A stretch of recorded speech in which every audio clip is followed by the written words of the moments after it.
Hola, yo soy José Silles Martínez y les voy a presentar brevemente y después de probar 16 veces y siempre pasarme del tiempo, una charla sobre el uso, la propuesta de uso de la vieja cisterna como punto de partida para la educación interdisciplinaria, tanto en lo formal y en lo no formal, eh, eh, y sobre todo poniendo énfasis en el cruce de perspectivas de distintas materias, de distintas asignaturas escolares.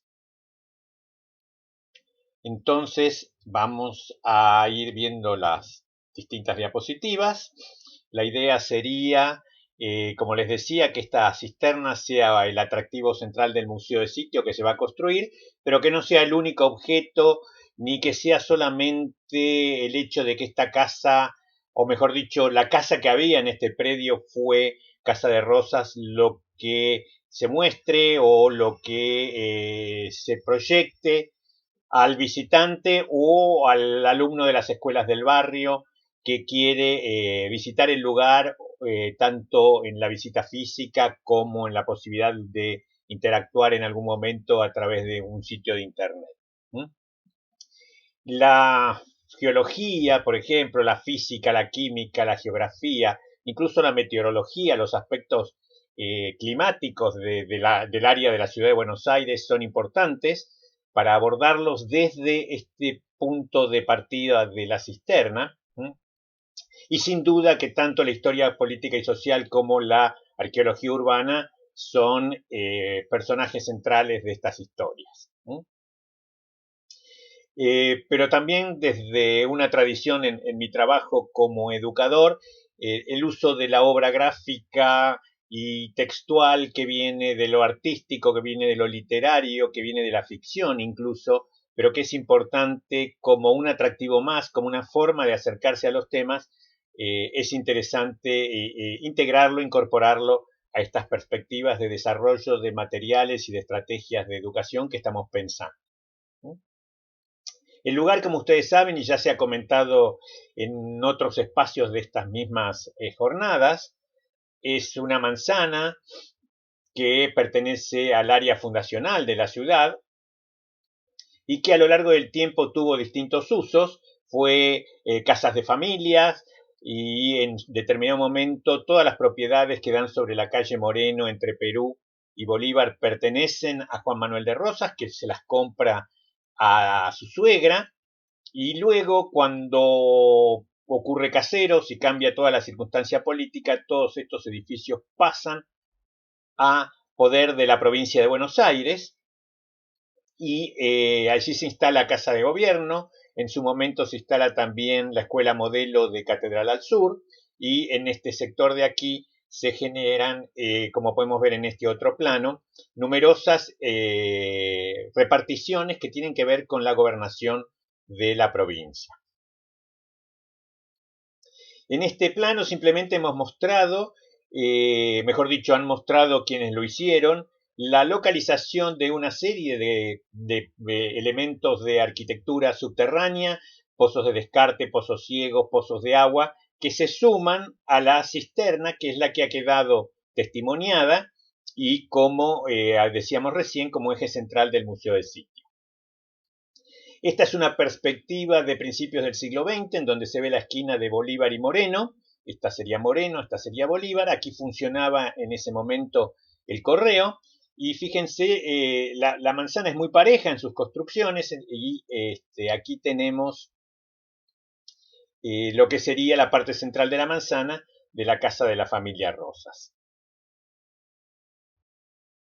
Esta es la vista actual de esta esquina. Aquí tenemos el Palacio Rayo, aquí el Colegio Nacional de Buenos Aires y aquí está ubicada la obra en construcción donde quedará el Museo del Sitio con la cisterna, ¿no? Este sería el proyecto generado con una zona de acceso que conduciría libremente, no hay que penetrar en un edificio, simplemente por un patio de acceso libre se llega al Museo del Sitio desde el cual se puede ver la cisterna. Esta cisterna es una construcción de forma cilíndrica con una cubierta abovedada que sufrió diversos accidentes a lo largo del tiempo, de las vicisitudes que ha tenido la edificación esta a lo largo de su historia.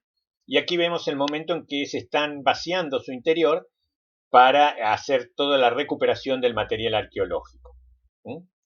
Aquí tenemos otra imagen cuando ya está cubierta por parte de la estructura edificada. Y esta idea de conservar las miles de piezas, o mejor dicho, fragmentos de piezas, algunos centenares de ellos bastante intactos y bien conservados, pero necesitamos, o se necesita, mejor dicho, un sitio de exhibición. Este material pertenece todo a patrimonio urbano, pero la posibilidad de generar un museo de sitio gracias a una propuesta que surgió en las negociaciones entre el gobierno y quienes hacían la obra, genera una posibilidad muy importante. Todo ese patrimonio está relevado, está en un informe digamos que puede usar cualquiera, generado por la doctora Ana Higareta y todo su equipo de trabajo. No voy a entrar en detalles de eso. Para la Dirección de Patrimonio, este predio de Moreno 550 es sumamente relevante y ha marcado un hito en muchas cosas. Creo que, como todas las cosas que ocurren a lo largo del tiempo, lo importante es ir aprendiendo y no repetir en el futuro a lo mejor errores o generar confusiones o equivocaciones, pero digamos, ese museo de sitio, que ya es un proyecto que va haciéndose de a poco realidad a medida que avanza la obra, va a albergar esa cisterna que comentábamos, que existe, pero además los objetos recogidos, y va a ilustrar y contar la historia del lugar. En determinado momento, cuando la obra estaba avanzando y era interesante empezar a difundir lo que iba a haber ahí, hubo la posibilidad de generar un contacto con la gente de la obra. Nos pidieron así como sugerencia: ¿y ustedes qué se les ocurre que se puede hacer? Cuando digo ustedes, somos el Instituto de Investigaciones Históricas de la Manzana de las Luces, que yo circunstancialmente presido, y a mí se me ocurrió la propuesta de hacer una muestra muy liviana, desarmable, que se pudiera exhibir los fines de semana, que se llamara Anticipando el Museo de Sitio, y contar un poco la historia de lo que era el lugar, cómo se había llegado a lo que se veía, a lo que se había rescatado, etc. Entonces armamos esa muestra que se llamaba En torno a la cisterna de la Casa Ezcurra, donde ya surgió esta idea de que la visión fuera multidisciplinaria. La cisterna es un objeto arquitectónico y está en ese lugar por alguna razón. ¿Y cuál es esa razón? Y bueno, la idea fue llegar a esa razón desde lejos, desde tan lejos como el tiempo geológico, y contar un poco cuál es el paisaje oculto que hay en la ciudad de Buenos Aires, en la zona histórica, y esta barranca de la cual hemos borrado la mitad, suavizando las calles que bajan y levantando el nivel del terreno en la parte del bajo. Hemos explicado y desarrollado lo que es el subsuelo, sobre todo con el objetivo de explicar el agua subterránea que se puede obtener en Buenos Aires, cómo se acumula, de dónde viene, qué calidad tiene, y un poco también que siempre es un atractivo muy importante, sobre todo para los más jóvenes, que es la parte de la paleontología. Bien. Desarrollar el tema del uso del agua, qué es una cisterna, qué es el brocal del pozo, qué es un aljibe, cómo se acumula el agua, que digamos que en este caso de las cisternas es un agua que se juntaba de la lluvia, no es ni el agua que se traía desde el río en carros, ni el agua que podía extraerse en un pozo de balde que llegara al acuífero. Destacar un poco la historia de esa manzana tan particular. Desarrollar también la historia del predio, que, como decíamos antes, ahí vivió la familia Argibel, después Ezcurra Argibel, perdón, y luego Rosas Ezcurra. Un poco poner en contexto, que este museo no está aislado, está en un barrio con un enorme valor patrimonial, histórico, arqueológico, y que por lo tanto contextualizado adquiere mayor importancia y suma a lo que lo rodea. Un detalle en particular de las construcciones subterráneas de Buenos Aires: qué son túneles, qué no son túneles, qué son aljibes, qué son cisternas, que son simplemente depósitos subterráneos y, por supuesto, que son los famosos túneles que teníamos antes en la zona histórica y de lo cual quedan solamente algunos tramos preservados. Otro de los pósters que estaban en exhibición y están todavía en exhibición se refería a las características propias de la cisterna. Y había otra serie de pósters, pero que esto ya lo desarrolló la gente que había hecho el trabajo arqueológico, que tienen que ver con los materiales rescatados y que por razones de tiempo yo ahora preferí un poco eliminarlos, pero que son muy valiosos en el desarrollo del proyecto y incluso de la muestra.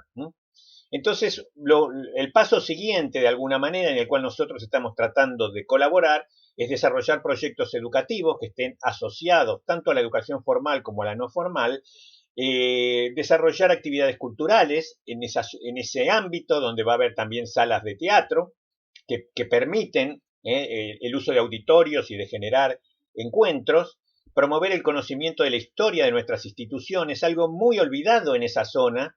Aparece mentira porque está llena de instituciones, pero las instituciones nacionales, municipales y provinciales que funcionaron tanto en la Manzana de las Luces como en la Manzana de la Cisterna son bastante más desconocidas que el hecho de decir, bueno, en el microcentro está todo. Sí, está todo, pero hubo más todavía. Entonces, también integrar este lugar, este museo, con el entorno, como comentábamos antes. Estos proyectos educativos tienen que ver con historias institucionales, con la vida cotidiana, porque el rescate del material arqueológico nos lleva muy rápidamente y de forma muy amena a la vida cotidiana en el pasado, rescatar la historia del barrio y de sus personajes, y muchas otras miradas que, bueno, por supuesto, por razones de tiempo uno no puede ahora abordar. Como les decía antes, las historias institucionales son apasionantes. En este lugar, como decíamos, vivió Rosas cuando era gobernador de la provincia de Buenos Aires y luego fue la Casa de Gobierno de la provincia de Buenos Aires. Entonces podemos partir, por ejemplo, de estos platos que se encontraron de Federación o Muerte, materiales que existen en archivos y en otros museos, tanto nacionales como provinciales, como de la ciudad de Buenos Aires, pero también tener en cuenta que este conjunto de las dos manzanas, es decir, sumar el contexto siempre, nos lleva a algo que está muy olvidado y que era que lo que es hoy en día La Plata, como capital de la provincia de Buenos Aires, estuvo durante mucho tiempo en Buenos Aires, en la Casa de Gobierno frente a la Plaza de Mayo, pero también en estas dos manzanas. Estas dos manzanas, hasta la ley de nacionalización de la capital, son la madre de toda la situación política de la provincia de Buenos Aires. Aquí tenemos el proyecto que el año que viene cumple 200 años de la sala de la legislatura, que luego se convierte, por supuesto, en el primer lugar donde legisla la legislatura de la ciudad de Buenos Aires, ya capital de la nación. Y luego, digamos, cuando se genera el nuevo edificio de la legislatura porteña, esto pasa a ser la sala de la Facultad de Arquitectura de la Universidad de Buenos Aires, el aula magna. En la vida cotidiana, montones de temas que, como digo, surgen del material: alimentación, higiene, juegos. Se encontraron muchos juguetes de diversas características. Podemos rescatar los juegos de antaño. Y en este caso, por ejemplo, una publicación del grupo de arqueólogos sobre lo que es la higiene y la salud. Infinidad de frascos de perfumes, de vidrio, de distintos orígenes, muchos de ellos franceses. Todo esto está estudiado en detalle y descrito y archivado y fichado